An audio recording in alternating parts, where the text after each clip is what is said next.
Welcome to Halftime, a show dedicated to equipping and inspiring halftime alumni to accomplish what God has prepared them for. I'm Doug Piper, and I'm a halftime alumni like many of you, and these webinars are part of my halftime journey. Thank you so much for joining us today. Today we have Lloyd Reeb, and Lloyd shares with us each month helpful ideas to aid us in our halftime journey. Lloyd is a successful real estate developer that made a midlife transition looking for greater meaning, joy, and impact in his second half. For over 20 years, Lloyd has helped leaders make their second half their very best half, and he's the founding partner of Halftime Institute, which is a global team that teaches, coaches, and connects successful men and women in their pursuit of significance. He's taken this message around the world, and Lloyd is also the author of several books, including From Success to Significance, When the Pursuit of Success Just Isn't Enough, and with his wife, Linda, co-wrote Halftime for Couples. Now, if that sounds like where you are, or you have been, or you'd like to work on creating more significance in your life, or maybe you just know someone that's in that season, you can find out more by going to halftime.org. That is www.halftime.org. Or you can click the link in the screen, and we'll also include all this information at the end of our program. Today on Halftime, Lloyd will be sharing what I consider maybe one of our most challenging topics: the top 5 tactics to realistically build margin.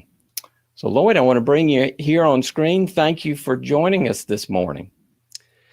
It's a joy, Doug, as always, to team up with you, and thanks for your friendship.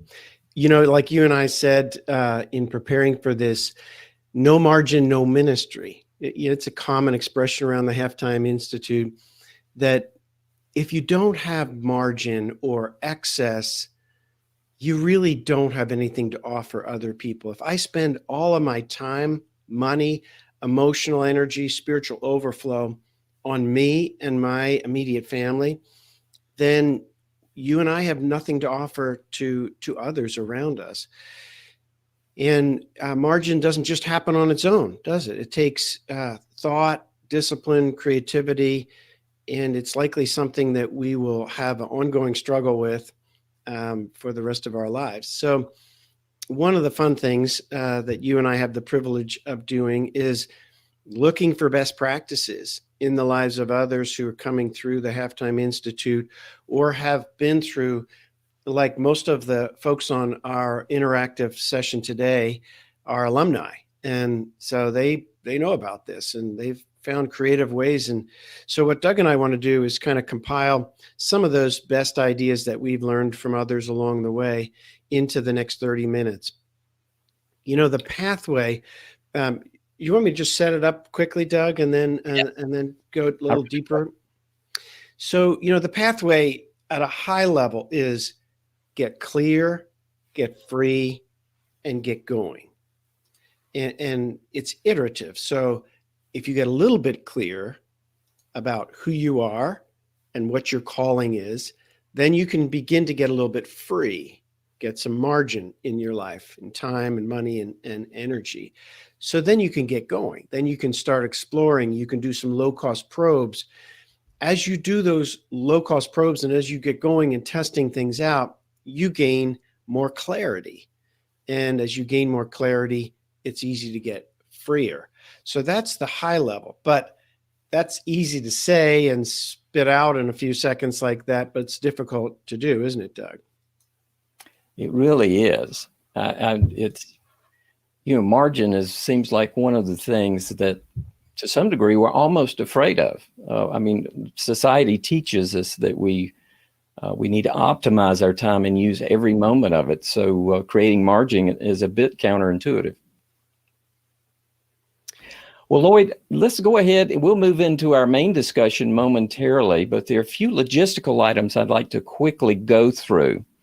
Our next webinars will be using your platform for the good times during times of crisis. This is tonight at 8 p.m.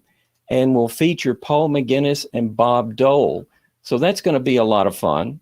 That's 8 p.m. Eastern time. So 7 Central, and I'm not sure what that is in Australia or Asia. Thank you. I got in a hurry there. I'm really looking forward to it, though. I think Bob and Paul are going to just do a great job, and really looking forward to it tonight. April 23rd will be our next Normal Coffee with Lloyd webinar, and that's going to be on exiting your first half career well, which I think is a very important topic as we all consider things like that. I encourage you to continue the conversation by asking questions by clicking the Ask a Question link, responding to our poll, and joining in the chat. Don't put questions in the chat screen. Actually, they go in the Ask a Question button right about down there in the center of the screen. And if you click on that and submit a written question, we will go over that in the second half of the webinar, but you don't necessarily have to be there. I know everybody is really busy right now. You can pop in your question. We will get to that in the second half, and you'll get a unique email that comes to you with your that starts right where your question is answered, so that you don't even have to watch the entire program. If the webinar is not playing correctly, refresh your browser window. That will correct most issues. And if you're having difficulty with your audio, double check that your mute and volume levels on your local computer. Everyone that registered will get an email with a link to the recording, Lloyd's resources, and links to the Facebook groups. So now, here's our program with Lloyd Reeb, 5 Tactics to Realistically Build Margin. So, Doug, no margin, no ministries. If you and I have no excess time, money, spiritual overflow, emotional energy, we can't use it to live out our calling. And this is really one of the biggest struggles for people approaching halftime, and it becomes an ongoing challenge as you get clear on your calling. So what I want to do is frame it up using a visual that's you're probably very familiar with if you're a halftime alumni. We call it the 3 C's diagram. There are 3 big issues that you and I need to solve for in our second half. When you stand at the threshold of halftime, or if you're moving into your second half, there are 3 big issues that are complex. And so in order to gain clarity, just like a complex math equation, you need to break them into pieces and solve it separately and put it back together. The 3 big issues are: who are you at the core? Then how can you create capacity? And in what context should you serve? And where those 3 overlap is your sweet spot, or where you can make your best sustainable contribution. Remember that we're more interested in how you're doing 30 years from now than 30 months from now. So the place you start is, who am I at the core? What are my strengths and passion and mission? And then with the clarity you gain about that, with your mission statement in hand, you begin to look at capacity and ask yourself, are there things I'm spending time on that don't fit my mission? Are there things I'm spending money on that aren't a high value to me? And are there things I'm not investing in that could produce the spiritual overflow that you and I need in order to serve others? And the emotional capacity as well. And then it's only once you start to create capacity that you can start to look at your context. Now, your context is built around what organizations do you optimize your contribution, and what role inside those organizations. So let's come back to capacity then and talk about, how do you and I, what are these best practices that we see? And let me just say that we're going to focus today on this time piece, because that's the first and foremost issue that you address. But financial margin is also very important. And when you have a time of financial crisis or meltdown, having financial capacity can determine whether you are in the game of serving and living out your calling, or whether you have to scramble back and focus on just generating income. One of the things that my partner and I did many years ago that has created financial margin for us was we decided, instead of refinancing our retirement housing buildings, was to pay them off. And at the time, it didn't seem to make a lot of sense economically because we're not leveraging the bank's money to the optimum. But today, when financial markets are crashing, I can be here fully present, fully focused on what I'm doing, because with the guidance of my amazing business partner, we have paid the properties off. And the same thing with our home. When Linda and I moved here 25 years ago, we chose to move to a home that we could pay cash for instead of stretching ourselves. The reason was to have financial margin to be able to serve other people. And with that has come the time margin for me to be totally focused on this work all day today. So let's look then at these 5 points, and that leads us to the first of the 5 big things that are practical best practices around ruthlessly eliminating the hurry from your life, is to get clear on your calling or your mission statement. And a mission statement is not confining, but it's freeing, because it becomes a filter for what you say yes to and what you say no to. It's very difficult to have a smiling no. In other words, smiling or a winsome way to say no to most of the opportunities that come your way, unless you're really clear on your calling. Now, my calling is to be a thought leader, helping high capacity leaders make a kingdom impact. So there's 3 pieces to it. And as a result, there's 3 filters to it. The first question I ask is, are these high capacity leaders? And then secondly, is their thought forming? And in which case I can make a contribution. And thirdly, do they want to make a kingdom impact, or do they just simply want to live a slightly more fulfilling life? And I'm looking to serve people who really want to use their time, talent, and treasure to advance God's kingdom on this earth and bring blessing to other people. So you can see how if you aren't clear on your calling, it's hard to create margin, and you can feel and you can become sloppy busy. And sloppy busy is when your life and calendar are full, but they're filled with things that are good and not necessarily best. And you sense that you may be missing the focus and leverage that you had when you were back focused on building your business. The second is to decide what's low value and then ruthlessly eliminate it. So we have a tool that we're going to send you that is a simple Excel tool that you can use to list everything that you currently spend time on, and then score it against the big value items in your life, and come up with a number for each and every activity that's recurring in your life. And then look at the ones that score the lowest and ask yourself, how can I eliminate those? And, I remember one of the things that we decided to do was eliminate the amount, or set a limit on the amount of activities our kids could be involved in. Now, I don't know if you had this, Doug, with your kids, but a trend I see in our culture is, mom can be in one part of the state watching kids' soccer games, and dad can be over here watching lacrosse, and you're driving back and forth and texting each other. And,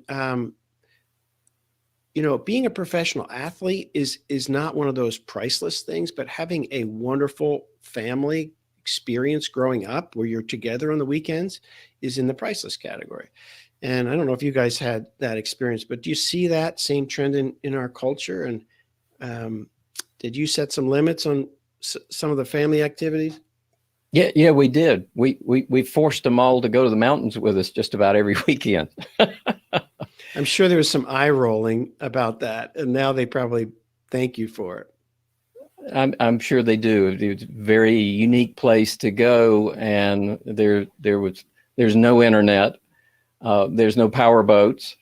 The terrible things you have to do is a little par 3 golf course, fishing, hiking in the mountains, Sweet, and all those non-internet things. But they had a great time, and we did too, and what great memories we built. Yeah, and we had I'm reminded about that when the kids became teenagers, we had a family day. This was a day that all the other stuff, social stuff with kids, was off limits, and they thought that was terrible. And now they've come back to us one by one and thanked us for it. And thankfully our kids, love each other and are really engaged in it. But that's an example of deciding what's low value and then ruthlessly eliminating it, because our culture can fill our lives with things. And, I'm introverted. It's one of the big capacity limiters for me, is I have very sort of limited emotional capacity with crowds. And yet I'm called to be with people a lot in groups normally. And so Linda has helped us to find a balance where we eliminate some of the non-essential crowd activity, where, we go to social parties that aren't really our best friends and where there's a lot of social chit chat. That's very draining for me. And so not all activities are equal in terms of how they drain you. So those things are particularly draining for me, and we've eliminated them. We tend to just do stuff with people that we're deeply connected with, and even that we keep to a limit. So that's kind of a big thing, is find a way to systematically determine what's low value in your calendar, and then be pretty ruthless about eliminating it. This year, every year I pick one area that I know I need to grow in. And this year, my growth area has been to ruthlessly eliminate hurry from my life. So my colleague, Priscilla, came up with passwords for my phone and computer and everything that are a derivative of that. So every time I go on my computer here, Doug, I have to type in this password. And, I find myself rushing to type in my password. And the password is designed as a trip mechanism to remind me that I can contribute more in people's lives if I take a deep breath and I have the time and space in my calendar to really think deeply. And that is so cool. You're talking about, like, number one, don't rush. Just making something up. Yeah. Just don't rush. And, I remember early into that, I've been at this for a year now, and it's been very helpful, but it's hard to teach an old dog new tricks. But I got to a restaurant and I was sitting in the lobby waiting for someone to come. And I thought to myself, man, where are they? And I looked at my calendar, and Priscilla had me arrive at a restaurant. I looked at, and she had me arriving at the restaurant 15 minutes ahead, so I could just sit there and think and pray about whatever. And in this case, I was thinking about the person I was meeting with. And I thought, that is really priceless. I mean, I've spent my life rushing through things. And so sometimes if you're like me and you're kind of addicted to busy, then you may have to use some trip mechanisms in your life to remind you. Now, the third big important thing we've watched as best practice is simply blocking off time for the things that are priceless. Just like I said, the family day was a block off once a week, and it's turned out to be a blessing. But there's amazing power in reoccurring events on your calendar. So you might know that 10 years ago, I really asked myself, what's the one thing I could do that would almost guarantee that Linda and I have a better relationship each year, and that we're more in love at the end of our life than we are the day we got married. And time is one of those. And so I decided to set aside a day a week that is a Linda day. And I remember I said to Linda, hey, what if we spent a day a week together, just you and I, and nothing on our calendar, just a day together to hang out. And she looked at me, Doug, and she said, a whole day? And I'm like, ouch, now you hurt my one feeling, But what she meant was, like, you're so intense, and that would be hard to, what would we do and what would we talk about? So that's been 10 years that we've done that. And if you looked at my calendar today, every Friday's blocked off. It's a reoccurring event. Now, the thing with reoccurring events is you don't know what's going to happen 5 Fridays from now. But if you block the time off, then you can move it on your calendar. So my commitment is, for example, 7:30 to 8 o'clock each morning, it just on my calendar says time with the Lord. Now, if I have something come up I have to be at, like a breakfast, I don't eliminate the time, I just move the time. And you can see that by definition, if you block off time for things that are priceless, if you're clear on what's priceless in your life and you block it off on your calendar, then you've automatically created margin. So once a week, I get 2.5 hours with our first grandbaby, Lindley. And Doug, if we had a picture, I would stick one up on the screen just because I'm like every other pathetic first-time grandpa. But We that need to time, do that. yeah, we probably should do that. She's a sweetheart, but that time's priceless to me. So it gets imposed into my calendar. So the other thing that we've done is block off 2 or 3 days a year for silent solo retreat, and that's something that that you can block off early in the year, and then it's protected and it's priceless. So Doug, you had some thoughts about that, because one of the underlying things that stands in our way could be that we kind of like being busy. Yeah, mine would probably, you mentioned the silent solo retreat, and I went on my first one December a year ago, and it, just being left alone, turning off all the electronics for the biggest part of a day, frankly, was intimidated. And you were there. Matter of fact, I asked the guys, I said, what is best practice? I have no idea where to start. I've never had an unfilled day that there wasn't a goal to get somewhere. So to me, margin, while I think we're all drawn to it, can be intimidating. Yeah. And the thing that I find most challenging is my brain and my belief system trick me. They make me believe that if my day is busy, that I'm more valuable. And they make me believe that the more I do is the bigger the results. And that's not true. Not all hours in life are equal. And so I have to retrain my thinking around what is truly priceless. One of the best gifts Bob gave me was to force me to write down everything I have that's valuable, and then beside it, everything I have that's priceless.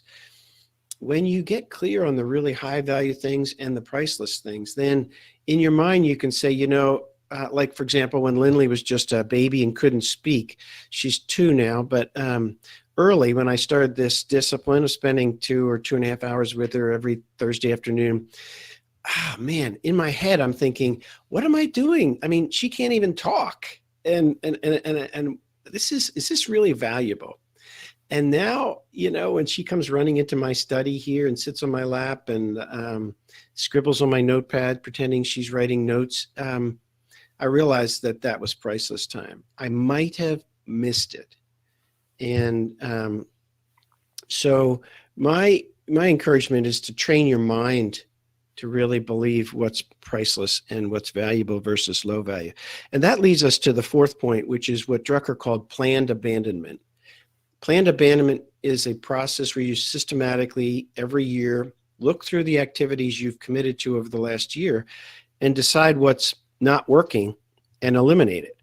And the most important list you can create at the end of a year, I believe, is a stop doing list. You know how we all have a to-do list every day, Doug, and at the end of the year, if you just take 20 minutes and write a stop doing list, what are the things, like, for example, I've stopped doing events on my own. I've stopped doing things like this on my own, right, Doug? Because first of all, it's more joy doing things with others.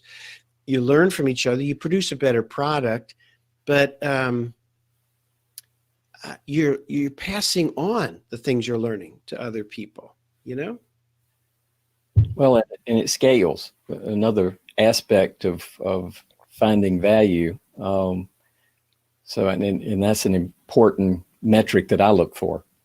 Yeah, and so you can get more done actually in the time you have. If, in my case, if I always do events or do these kinds of things with somebody else, that way, if something happens to me, there's nothing, there isn't a hiccup in the ministry that we're doing, which leads us to the last one of always looking for 2-for-1s and 3-for-1s. Now, you can take this to the extreme, right? That every minute of your life is kind of shrink wrapped and the air is sucked out of it because you're trying to get 2-for-1 or 3-for-1s. A 2-for-1 is when you're accomplishing 2 things in the same time. And that's different than multitasking. But for example, I bike usually 3 times a week as part of my cardio disciplines. And I realized that one day I was praying while I was biking. I realized I can pray better when I'm biking. And I used to carve out time just for prayer and then time for biking. But by doing them together, it saves me, probably an hour a week. And if you invest an hour a week in some other person's life, you can make an impact. Linda and I just got back from a trip to Naples, Florida, in the south of the U.S., and it's sunny and warm down there during the winter, of course. So we were doing 3 things. We were spending time with some halftime alumni friends that we just love being with, and that live right here on our peninsula on Lake Norman. So it was time with them. It was rest time. And then Tomas Brunegard, who runs halftime in Europe, was in Florida, in Naples, Florida, with his wife that week. And I wanted to connect him with some other halftime guys, one of them being Mike Zafrowski, who is from Macedonia and has a big influence in the country of Macedonia. And I have a dream in my heart that one day we will launch halftime in the country of Macedonia. It's a small country, and Mike is uniquely positioned to be able to be influential with business leaders. And Tomas runs the ministry in Europe, and he understands Europeans from one side of the continent to the next. So coming back from that, it was a rest. We got time with our friends that live here. We got to introduce Mike Zavrowski and Tomas Brunegard, and who knows what God will do with that. That could change dozens of people's lives in the country of Macedonia. So that's a 2-for-1, 3-for-1, or however many, it might be. So with the last couple of minutes, Doug, I want to just kind of just summarize. So the 5 big things are: know your calling, decide what's low value and ruthlessly cut it out, block off reoccurring things on your calendar, use your calendar as a tool to impose the important things, and in so doing, you displace low value things and you create margin. Practice planned abandonment every year, make a stop doing list, and then look for 2-for-1s. Look for overlaps of things that you can do that accomplish 2 things at once, like working out with my friend at the gym 3 times a week. We get the friendship time, we get the exercise. And here's the last thing is ask your friends, ask your personal board of directors for input. And my friend Randy that I just mentioned, that I work out with, that I do strength training with, he's been watching me fill up my calendar with too much travel and events for many years. And one time, a year or 2 ago, I had a short-term memory lapse. And because he's a medical doctor, he had a friend of mine do an MRI on my brain. And they, first of all, they found there was something there, Doug, which was encouraging. And he said, it's just that you're doing too much. And he said to me, you know what I think is the way you're going to get out of this trap of you're so enthusiastic about the stuff you do, and you love it so much, and it's so fulfilling, and it's having an impact, that the only way you're going to be able to set more limits on your halftime travel is if you begin to believe that you will deliver less than optimum service and value to people if you don't set limits. And see how valuable that was? One of the other people on my personal board, she said to me, you've got to eliminate back-to-back travel. And so those things over the years have helped me. And this is the last point that I wanted you to speak to in the minute that we have left, is you are right now in this spot, the sweet spot of your calling, right? I mean, isn't there a sense that today, for example, that you were kind of prepared for what we're doing today and tonight? And then your passion for beverages is led to you being invited by Sierra Nevada, for example, to do a webinar like this for hundreds of people on their brand. You're doing 2 of these a day. I mean, you could run yourself ragged. It seems like you got margin when you retired, and now all of a sudden it vaporized. So how are you going to deal with that? It seems like this is an ongoing discipline for you. Well, I guess the first thing would be, the thing I like about it is it scales. And it allows me to share my journey which is very rewarding. Right now, I guess what I look at to kind of decide what I really should be doing is kind of what the tribe is interested in. I feel like there's a group of people that are beginning to follow, and I think if you serve them well, they will tell you what they really need, and that's why I just really appreciate our audience today. I appreciate them chatting there in the right, because those are things we will use to guide future programs. So I think, Lloyd, it's that simple. Our membership at halftime and our alumni, I think, will tell us what's most important. Should we look at that poll briefly? Absolutely. All right. So the question was, we just had one today, and I would encourage you to get in your answer. Which of the following is your biggest challenge to creating margin? It's rather scattered, Lloyd, but 41% are pointing to undisciplined with my time. Second to that at 25% is I'm currently in an unusual crunch that is unavoidable, which I suspect a lot of us are dealing with. But the undisciplined is by far the strongest poll answer. Mm-hmm. Yeah, so, that really, if we can find a systematic way to determine what's low value and cut it out, and then take the priceless things and just impose a few of them on our calendar, that's a first step to really building just a little bit of more discipline.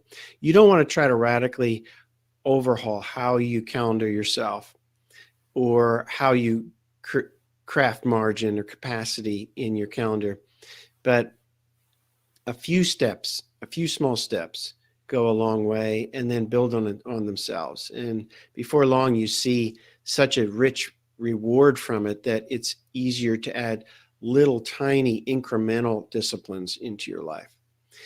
So on those 3 C's, core, capacity, and context, core is analytical, getting clear on who you are. The capacity is a discipline, and the context is creative. It keeps evolving. But capacity is a discipline, and you and I will struggle with it the rest of our life. So we better get good at it. So we know we promised to end right on time for folks that have to leave after 30 minutes. So I think that's this point, Doug. And then maybe let's dive into whatever questions there might be. Well, I do want to mention, Lloyd, we've got quite an international audience as always, and a lot of people really appreciate your taking time to do this morning. I think Mark Glossner might have said it the best there in our chat. He said, "Wow, I so needed to reboot this morning." And I agree with Mark's word, and there's a lot of appreciation there for you taking time to do that. So for those in the audience that need to leave, we really understand that. If you know of somebody that's listening to this conversation and there's some key takeaways, please pass this webinar on to them.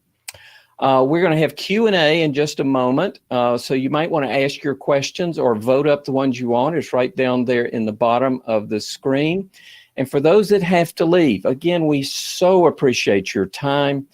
We've got another webinar coming up tonight at 8 p.m. Eastern Daylight Time in the United States, which is using your platform for good during times of crisis. And this is with Bob Dahl and Paul McGinnis. And then April 23rd, we'll have another webinar, Exiting Your First Half Career Well.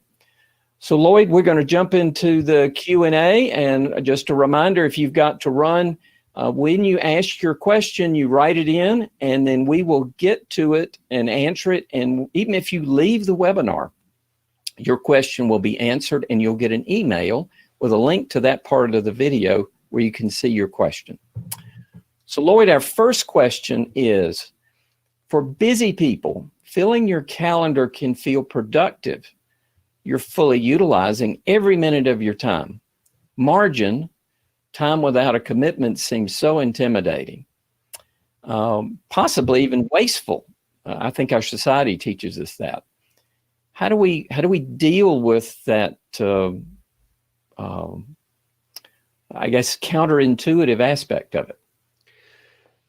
Well, I think one way is to start at our beliefs. And in Colossians, it says, God says to us, if you learn how I do my work, you will learn how to do your work. And if you just look at the rhythm of how God worked in creation, he spent the day being productive and then and creative. And then he stopped to assess the results, to really look at the results and see that the work he was doing was good. And then he rested. And so at a macro level, Sabbath rest and rest in between work is a big piece of it. And then if you look at Jesus' rhythm of life, he would take his people. First of all, he'd get up early in the morning and get away to a quiet place. Now, I know for you, some of your most creative ideas come in the discipline of, and so you're being rewarded through the discipline of quiet time in the morning. Talk a little bit about that, Doug. Well, I certainly, prior to halftime, was busy like everybody else, and ate my breakfast while I was driving to work, and got to work as early and left late. Reprioritizing my time in the mornings. Now there is margin there. There's time to think. There's time to exercise, and it's been a time of great inspiration that I never experienced before. They were different, and actually, as we talked this morning, these webinars came directly from that. So. How did that happen? Talk about that briefly. It can be a time of great ideas, but it is difficult. I felt very guilty taking that time. Yeah, so that's a good one. Feeling guilty is coming from the belief that if I were doing more stuff, I would be a better person, or I would be a better steward, right? And so this is a change of heart. Be transformed by the renewing of your mind, and to really see that Jesus took time during the day to stop and just talk to one person. So here's how I see a balance, is that on the one hand, Jesus had a purpose for his life. He said it in one sentence, that he had a mission statement. And so it enabled him to say no to many things. In fact, it says he set his face as a flint to go to Jerusalem. And a flint is like this, it's narrowing. And so he was saying, I'm eliminating all these possible places I could do, and all these possible things I could do, so that I can do this one thing that I was called to do, to go to the cross, to suffer for you and I, so we could be forever pardoned. And at the same time, I see him getting up early in the morning, getting on his knees and praying for wisdom for the day to his Father. And then I see him responding to a lady that has a need and yanks on the back of his jacket and is looking for help. And so I think if the creator and sustainer of the trillion stars out there can take time to help one person and not feel like he's wasting time, what do I need to do to train my beliefs and train my heart to think differently about my time? And I told Cart and Shanna, are my son and daughter-in-law, that I think I've learned more from Lindley in the last year or two than she's learned from me, because I've been learning just the pricelessness of spending time with one little child that can't even talk back. Yeah, well, now she's talking back, probably too much. But yeah, so this is training our hearts. I see there's a couple of other questions there. There is. Thank you. Our next question, this comes from David. David says, go into more details about what you called practiced abandonment. At least I believe that's what I heard you say. Yeah, planned abandonment. Now, this is an idea from Peter Drucker, and it was first a business idea, but you can Google on it. If you just Google on planned abandonment, Peter Drucker. The idea was that one of the most valuable things we can do in a business is to go back and look at the things we're doing that are working okay, but not great, and abandon them. like you've probably heard said, the most difficult business model to disrupt is one that's working. And yet, if you have a division of your company that's working, but not producing extraordinary return, it might be keeping you from doing something that really would produce extraordinary return. And so I, for example, had to stop saying no to big events because I could see talking to 200 people for 45 minutes was not likely to change their life. But spending a weekend with 9 CEOs who are in a group who are going to work on it, and I can come back to them by video in 6 months and ask them, how's it going? It will lead to life change. And I remember the professor from Dallas Theological Seminary, I can't remember his name right now, the most famous prof there, came to a halftime event once, and there were a dozen people in the room. We were working hard for a couple of days on it, and he said to me at the break, he came up and he said, "Lloyd, you may be thinking that you'd be better off working with lots of people. You're a great communicator. You should be 300 people in the room." And he said, "If you take any big number and multiply it times that, what do you get?" And his point was that, if you had a lot of people in the room and there was no life change, no sustained life change, you're just wasting your time. So I abandoned doing standalone events with large numbers of people because I couldn't see the life change from it. Now, when we spend time with 10, 12 people over the course of a year, like the Fellows Program or the halftime roundtables that we offer all around the world, we see sustained life change. It works. It produces results. So planned abandonment is looking at what you're doing, asking yourself, is it producing results? Is it high value? And then making a stop doing list. I like that. Stop doing list in particular. Jenny has our next question. And Jenny says, yes, more examples of planned abandonment would be great. So it looks like our audience likes that one. That might even be a topic, Lloyd, for future webinar. But can you dive into it any deeper? Well, I think they're kind of three categories of things that you abandon. At the biggest level is your platform. If you're working on if you're serving using several platforms, several organizations, you may have to look at them and ask the question, which ones, do all of these platforms really fit my mission? And if so, do I have the courage to abandon it? Early in my second half, I became a pastor at a big church here in Charlotte, North Carolina. And I became a pastor of evangelism. And we would do small groups for people who were seeking. The only way you could be in the group is if you were not a Christian yet and you had tough questions. And I did that with another friend, and they were amazingly effective. But after 2 or 3 or 4 years, I realized I was good at it, but not great. And this was not my mission. It didn't fit my mission. My mission was, helping high capacity leaders redeploy. And so I had to abandon that. And it brought so much joy in doing it that I told my colleague, it felt like taking your baby in a stroller out into a parking lot and walking away. Planned abandonment at an organizational level is never easy, and you have to exit well, but you do have to exit organizations. And so I'm no longer a pastor at that church, and I love what they're doing, but it wasn't a good fit for me as I evolved. The second is processes. What are the processes you use to make an impact? You have to abandon some of them. At a time like this, where there's a virus sweeping across the world, gatherings are no longer even permissible. So halftime events have to evolve.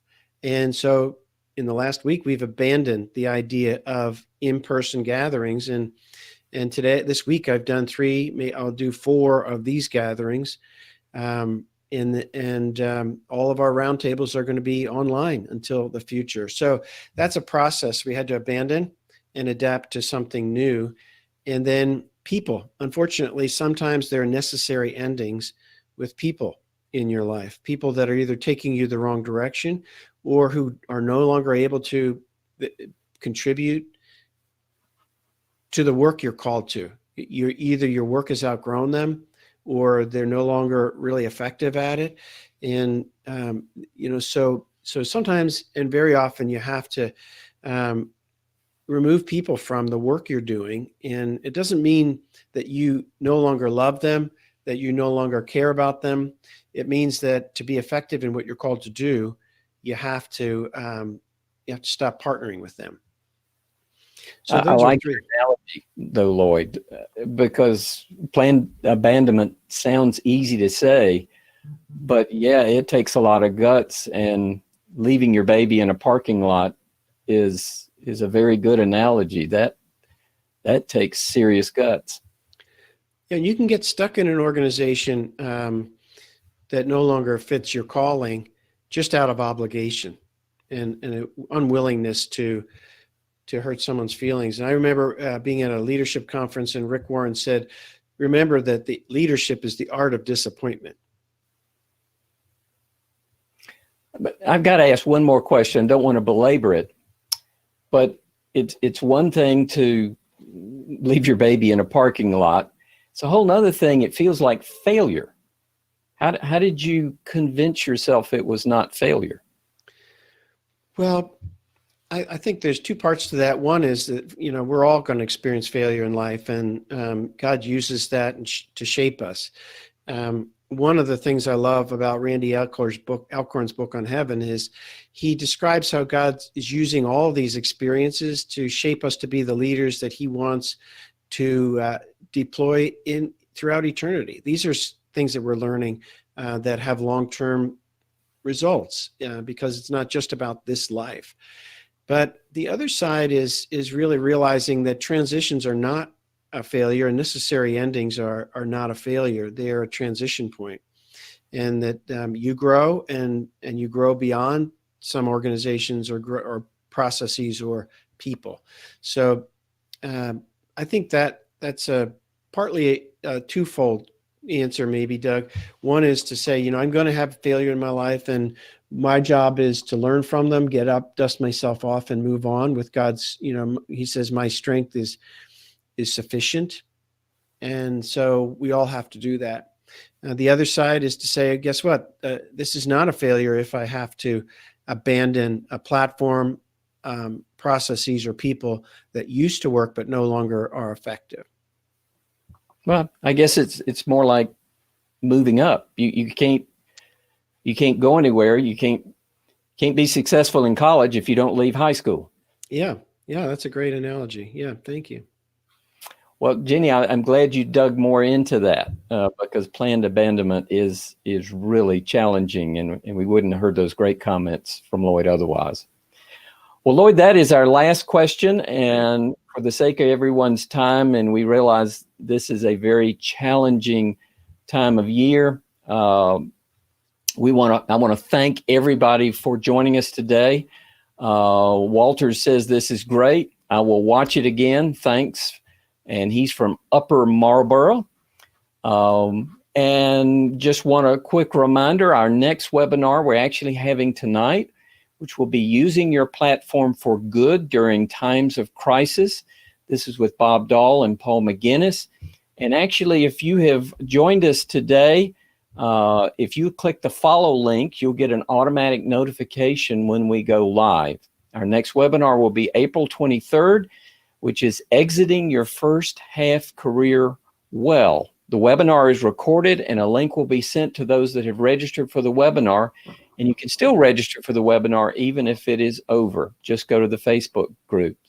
So, Lloyd, as we wrap up today, are there any closing words that you'd like to share with us? Well, I think, the big thing to bear in mind is that God doesn't need us. He wants us, but he wants to partner with us. And the only way we can partner with him is if we have the capacity to do that, which means that we have to discipline our calendar. We have to discipline our finances, and we have to discipline our spiritual life so that we have margin, we have capacity, excess capacity that we can offer back to him, and then he can use it and he can multiply it. And so no margin, no ministry. So let's encourage each other to use discipline of maintaining margin in our life so that we can serve. And Lloyd, if anyone wants to get in touch with you, how's the best way for them to get in touch with you? Just by email, lloyd.reeb@halftime.org. lloyd.reeb@halftime.org. Awesome. Well, I want to thank everybody for joining us today. This was a fantastic session. I always learn so much, and it's just exciting to I guess, get a little bit of positive news in an otherwise gloomy week that we've had. So I want to thank everybody for taking the time. If you enjoyed this webinar, we hope you'll sign up for the next one and pass this along to someone else. So as we wrap up today, again, Lloyd and I thank you very much. We appreciate everyone joining. Thanks, guys. Bye-bye.